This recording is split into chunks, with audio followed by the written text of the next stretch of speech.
If you've been feeling like you've been a little bit confused in business and you're like, do I want to hire a coach? Can I figure this out myself? What would it look like to work with a coach? This is the right episode for you, because after coaching hundreds of women, helping them build 6- and 7-figure businesses, I'm about to go through the exact process that I go through with my clients when we are building their business from scratch, or I'm helping them pivot into something new, a new audience, a new industry, a new offer. When you hire a good coach, they are simply going to ask you questions and pull the answers out of you so they can build a strategy around what you desire. So tune in. I'm going to ask you the right questions so you can pull out of yourself what you need to pull out, so you can take the right actions, implement the right strategy, and get clear in your business. Tune in. Hey guys, welcome back to another episode of the Work Hard, Live Soft podcast, where we talk about how to build a successful business so you can live a life that you love. And today's going to be the final episode of the Messy Middle series. I'm just so excited to have done that series with you all, so thank you for hanging with me in there. I feel like I've gotten a lot of clarity and revelation doing this series, being able to just think about my ideas out loud without the pressure of needing to have all of the answers. So if you have been watching the series, you've seen me kind of talk about what I think I want to do in business, what I think I want to let go of, and long answer short, if you are kind of wondering what is the direction that Maya Elious is going to go in, I do believe that I'm still going to be doing coaching in some capacity. I just love coaching. I love teaching. I love talking about business strategy, but I do know that I want to implement more business systems. And a question that I asked myself, because I'm always asking myself questions, is, if I weren't doing what I'm doing now, if I was not the CEO of my company, what would I want to be doing? And for years, I've said, I would just love to be the COO of a company. And CEOs are really brilliant people that have big vision, right? Great CEOs have big vision. They have the ideas. And sometimes for them, it is challenging to execute. But the COO is somebody who can see the vision, and then they can see all of the tiny details that needs to happen to see the vision come to fruition. And that is really where I shine. And so if I could be the COO of somebody else's company, that would be the dream. I think it was episode 2 or 3 where I asked the question, what is the best case scenario? And best case scenario for me is marrying somebody who has big vision and being the COO of their company and not having to be the face of a company. I feel so blessed and so fortunate that I've been able to build my personal brand, build my own coaching company, be the CEO of my company, help a lot of people, make a lot of money, and leverage my services. But I do feel like I am in a season that it hasn't felt optional. And I want to still continue to build businesses as a COO of a company, but I don't want to feel forced into building my personal brand. I wanted something that it's optional.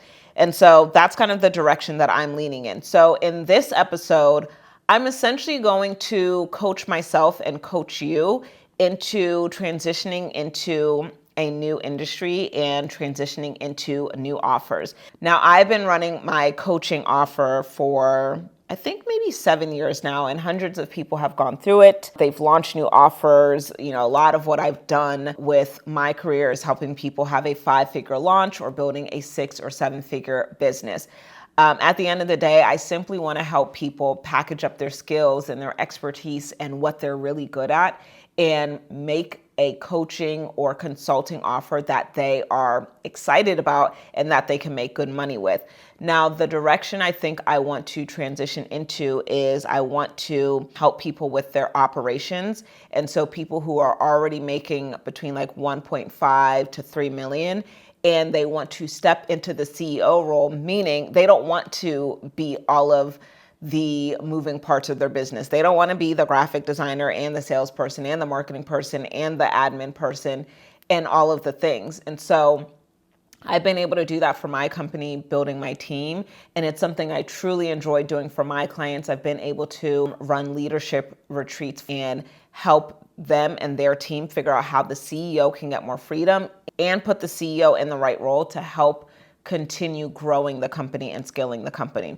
But let's come back to inside of my program. What's inside of my program? Because I'm pulling the exact playbook of what are the questions that I ask my clients and what are the steps that they go through. The very first thing that we always have to start with is really identity. When I'm thinking about helping my clients build a successful brand, come up with a clear message so that they can be profitable and attract the right clients, is I always ask, who are you? Who do you serve? And how do you serve them? Who are you is where we always have to start, because people want to do business with businesses or people that they trust.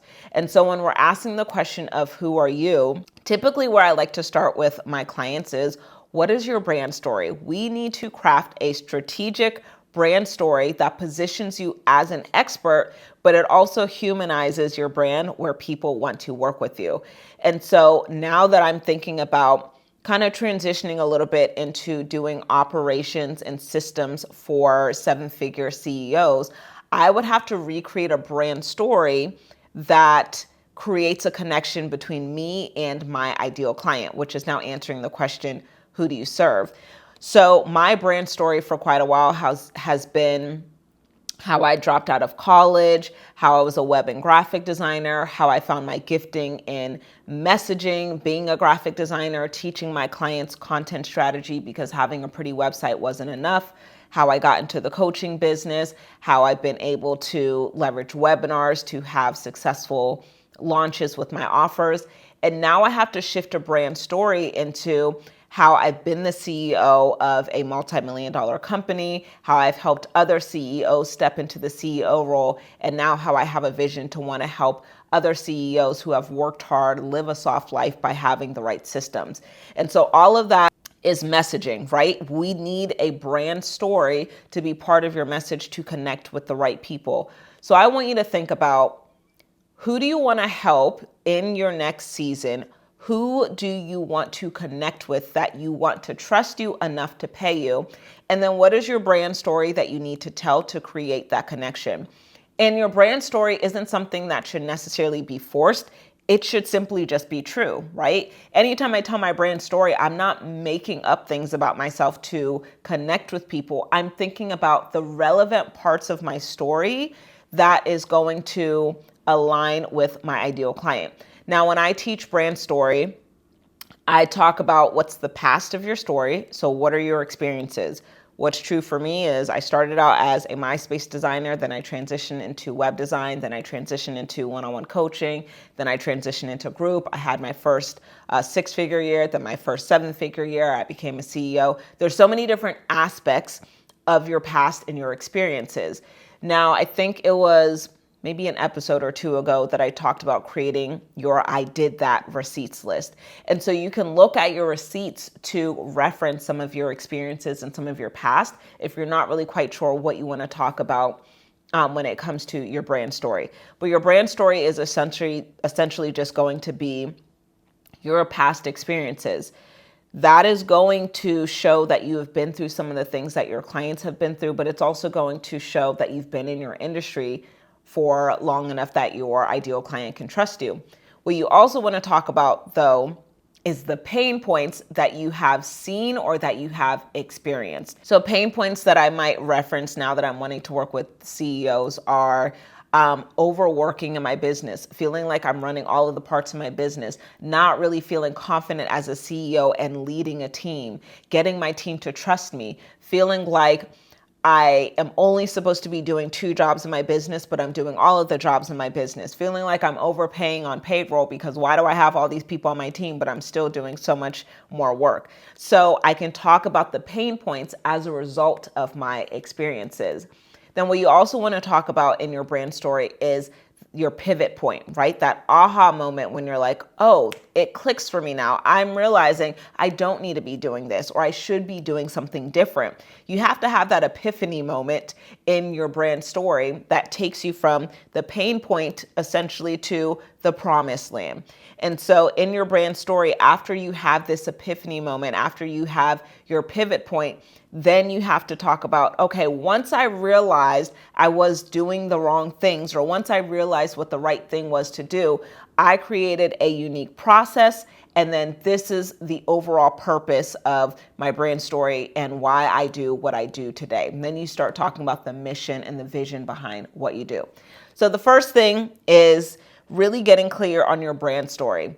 And a lot of the things that we're going to go over here today, they honestly could be separate videos, which is why I have an entire 6-month coaching program that goes into this. But hopefully you're able to get the meat of what you need and start working through this process.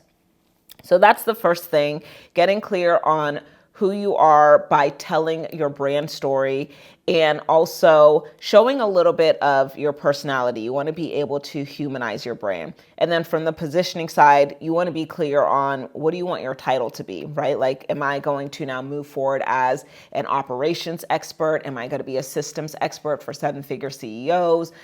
In the past, I've been seen as a brand strategist, a business coach, a launch strategist. So you really just need to figure out what your title or your titles are to succinctly describe what you do. So that's really identifying who you are. And then when I'm working with my clients, we create messaging to support their brand story, who they are, and how they're seen in the marketplace. Then the second thing we need to get clear on is who do you serve? In my company for years, I have served people who are experts. They have been in their field for 5, 10, 20 plus years, but they have not monetized their expertise to make more than $100,000 in their own business. Maybe they've made good money at a 9-to-5 in corporate, but they haven't been able to do it in their own business. And so my role was to help them create clear messaging and an offer where they could attract clients and make over $100,000 in their business. Now that I'm reinventing and kind of making some pivots, I have to ask myself, okay, who is my ideal client now?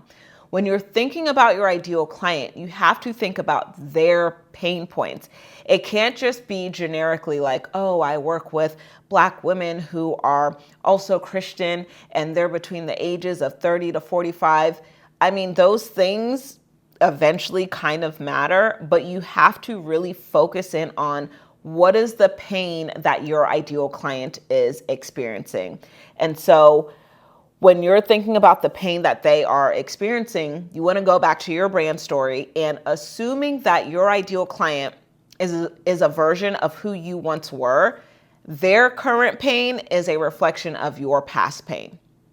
So my ideal client right now, they are making $1 to $2 million in their business. They want to be taken seriously as a CEO amongst their team, and they don't want to overwork in their business. They're like, if I'm making this much money and I'm paying people on my team, I need to make sure that my team knows what they're doing and they are not reliant on me, and I don't have to micromanage my team. And so you want to think about their pain points, and then you want to think about their desires. What is the ultimate solution that they want? What are they, looking up at night on Google? What are they asking ChatGPT? You really have to get into the mind of your ideal client.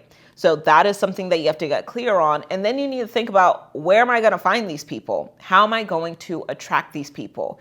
And so answering the question of who am I and who do I serve, that's really where we're going to get the meat of your messaging. But then we have to transition from messaging to marketing.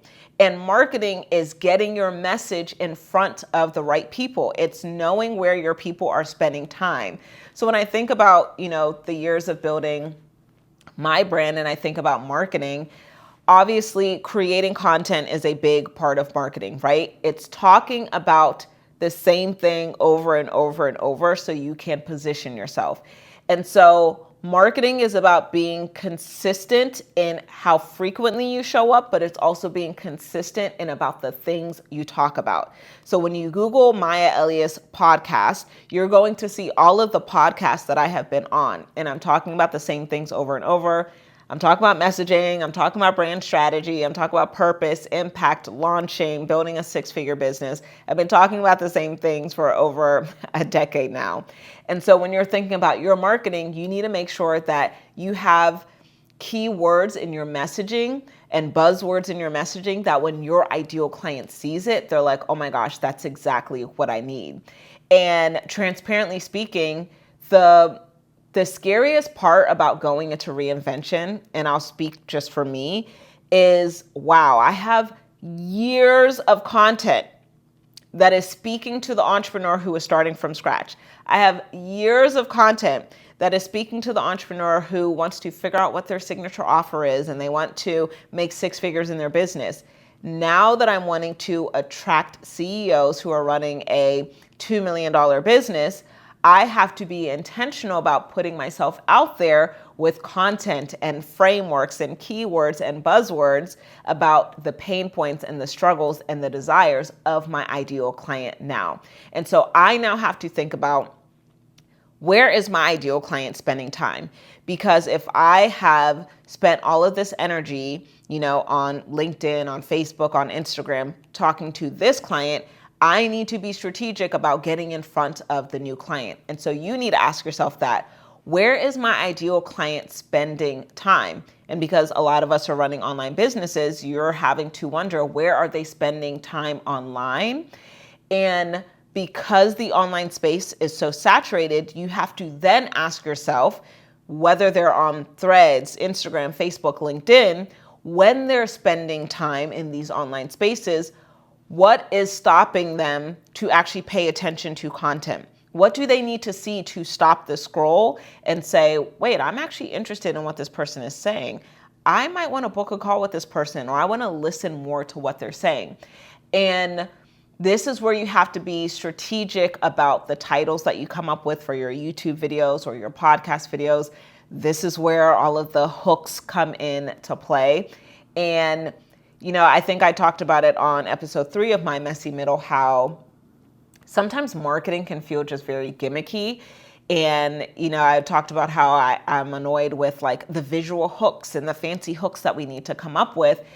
And the difference between me being annoyed with that and what I'm talking about right now is that with marketing, when you have headlines, when you have titles for the YouTube, you are creating those titles from clear messaging, right? It's, I know my ideal client is struggling with this pain point. I know that they are wanting this specific desire. So my title is going to say, watch this if you're struggling with this and how to get this desire in set time frame, right? My beef with marketing right now on social media and, the virality strategies is like, you can have good messaging, but if you aren't doing a cartwheel into the camera as you're saying it, then it's like, oh, it didn't stop the scroll. So that's just kind of my beef with it, but the game is the game and you got to do what you got to do. So all that to say, when you're thinking about where is my ideal client spending time, you also have to consider how they're interacting with good messaging. And that's just something that you have to consider, even if it's annoying, right? Even if I think it's annoying, it doesn't matter if I think it's annoying. The game is the game, and we have to figure out how we gain the attention of our ideal client. So getting really clear on how you get in front of them, and then getting clear on how you serve them, right? That's the third question. How do you serve them? Now, when we're answering the question, how do we serve them? What I'm asking is the outcomes in how you serve them. So I'm not talking about the packaging yet necessarily in terms of your offer. So when I say how do you serve them, it could be one-on-one coaching, it could be group coaching, it could be a workshop, it could be, an online course, whatever. Before we get to the packaging, we have to understand what are the outcomes that you want to get for them. So for years, the outcomes that I've been getting my clients, clarity in their messaging, helping them position themselves as experts so they can charge more money, helping them have 5-figure launches, helping them take their business to 6 figures in less than a year, helping them scale their business to 7 figures. Those are the outcomes. That's how I serve my clients. That's the destination that I want to get them to. And then how I serve them also is through my frameworks. I serve them by teaching them how to get clear on their message, how to position their expertise, how to market themselves, how to launch. So you want to get clear on the outcomes, and then you want to get clear on your frameworks. So I know for me, I'm excited when I do my little self VIP day with myself to map out, if you say you're so great at these operations and you're so great at these systems, what would be your step-by-step process? What would be your step-by-step framework if a seven-figure CEO paid you right now $10,000 to help them get clear on how to be the CEO of their business? What would be the process you would take them to? And I'm excited because I've actually gone through this process with a handful of clients. So you want to figure out what is your unique process. Frameworks help you become more confident in selling, and frameworks help you become more confident with your delivery.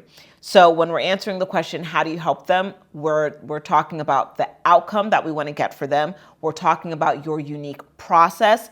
And then we talk about the package. They go through my unique process in a 6-month coaching program, or a 6-hour VIP day, or a 12-month contract, whatever it is. You figure out, the packaging that's going to work best for you. But the beauty of frameworks is that you can package your frameworks into different packages. So the same way that I help clients in a VIP day is the same way that I help clients in 6 months of coaching. Typically, my clients just prefer the 6 months of coaching because it's the same exact investment. It's just they like to receive the information in bite-sized pieces. Then I have some clients who they already have a team and they want all of the information at once so they can map out a plan of how and when they want to execute it. But the framework is the framework is the framework, okay? So you want to be able to answer all 3 of those questions. Who are you? How do you want to position yourself in the marketplace? Who do you help? What are their pain points? What are their desires? And how do you serve them? What's the outcome you want to get them? What's the unique process, and how do you package it? Now, the other thing that you want to think about is what is going to be your internal process. What's your internal processes and your internal systems, which this is the part that I get excited about and like to nerd out about. And so when I'm thinking about business, I think something we don't consider often enough is the different departments within your company. So you have your sales, and you have your marketing, and you have your fulfillment, and you have your administrative process. And so you have to think about, well, what's the process of my sales? What's the process of my marketing? What's the process of my client delivery? And so I have to now think about, is my sales process for working with 7-figure CEOs the same sales process as working with clients who are still working to have their first $100,000 year? I do feel like my sales process is essentially going to be the same. I mean, marketing is marketing and sales is sales. It's either I'm going to sell them on a call, I'm going to sell them on a webinar or some live virtual challenge, or I'm going to sell them in person. I mean, there's really only so many ways you can convert a person. Especially for high ticket, right? I could create a sales page and detail out what I do, but I know that my offer is, honestly, the offer that I want to create is going to be $60,000. So me just fleshing that out on a sales page, people are not going to click on the page and just pay $60,000. They need to have some type of interaction. So I need to consider, what is the sales system for a $60,000 offer? Then we have to consider, well, what is the marketing system to attract these clients? What is then my fulfillment or my client delivery system for when I'm working with them for 6 months or working with them for 12 months? So you need to think through all of those things as well. So hopefully hearing this process and hearing the questions is getting you clear on, okay, once I can answer these questions, I actually feel like I know what I want to do. Now, of course, if you need additional help, while I do still have my coaching program and am still doing some VIP days here and there, if you want help answering these questions, you want help implementing, you want to make sure that you're not running into mistakes, you want the nitty-gritty details of how to run the strategies, you can book a call with me at mayaelious.com/ready. I want to help you get out of your messy middle because I know how uncomfortable that feeling is, especially when you know you're good at what you do, especially when you know, like, I could really be getting people results if I wasn't so confused right now. So if you need help, I would love to help you get clear. I would love to help you implement the strategies that I have used over the years. And if you happen to be a 7-figure CEO who wants to step into the CEO role, you want help with your systems, I would also love to help you. You can still go to mayaelious.com/ready and we can have a conversation. But y'all, I just want to thank you so much again because I have really enjoyed doing this messy middle series.